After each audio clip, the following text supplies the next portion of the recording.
Turkey's president said repeatedly that he would not support Sweden and Finland's bid to join NATO, claiming that they were harbouring terrorists.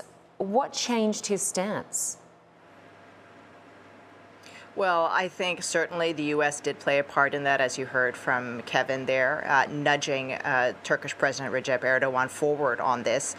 Previously, it did seem as though Turkey wasn't in any rush to reach a deal, but clearly this is a big win diplomatically, not just for Turkey, but also Sweden and Finland. Now they are cleared to enter NATO, but in particular, it's a win for NATO, and it was the NATO Secretary General that announced this agreement. Take a listen to what he said.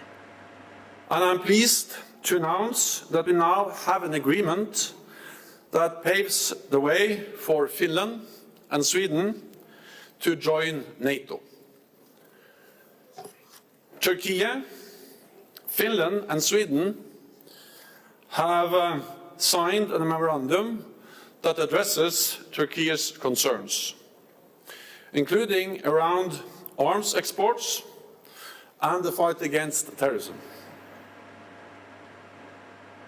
Now, essentially, what Finland and Sweden have promised is to address Turkey's security concerns, particularly as it deals with Kurdish independence groups that Turkey sees as terrorist groups. So, for example, Sweden and Finland have both agreed that it would not support the Kurdish People's Protection Units, or the YPG, and that they would recognize the Kurdish Workers' Party, a political party, as a prescribed terrorist organization. And this really brings Sweden and Finland in line with how Turkey sees these groups, but also the U.S. in the EU, which sees these as sees the PKK as a terrorist group as well.